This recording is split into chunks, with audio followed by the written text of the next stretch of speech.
మా booth number 74లో నేను vote హక్కు తీసుకోవడం జరిగింది. మరి ఎక్కడ చూసినా కూడా ఉదయం నుంచి కూడా లాంగ్ క్యూస్, చాలా పెద్ద క్యూలు, మహిళలు కానీ పురుషులు కానీ మరి ప్రజాస్వామ్య పద్ధతిలో పాల్గొని ప్రజల కొరకు రేపు ఏర్పడే ప్రభుత్వాన్ని కసితో ఓటు వేసి గెలిపించాలని చెప్పి కనబడతా ఉంది. కాబట్టి తప్పకుండా ప్రజలందరూ కూడా ఏకపక్షంగా తెలుగుదేశం పార్టీకి వేయాలని చెప్పి కొత్త నిశ్చయంతో కనబడుతుంది నాకు. కాబట్టి గతంలో ఎన్టీ రామారావు గారికి ఎప్పుడైతే 1923లో తెలుగుదేశం పార్టీ ఏర్పాటు చేసినప్పుడు ఏ రకంగా పొద్దులో ఉన్నారు, అదే రకంగా ఈరోజు కూడా మార్పు కనపడుతుంది ప్రజలు. కాబట్టి తెలుగుదేశం పార్టీ గెలవడం సత్యం.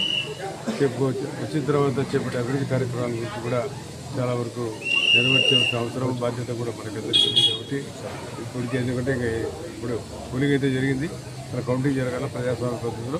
మన విజయం భరించిన తర్వాత మిగతా కార్యక్రమాల గురించి, సంక్షేమ కార్యక్రమాల గురించి, చంద్రబాబు ఓటు ఎందుకు వేయాలనే విషయాన్ని గురించి మనం పోటీ చేస్తామండి.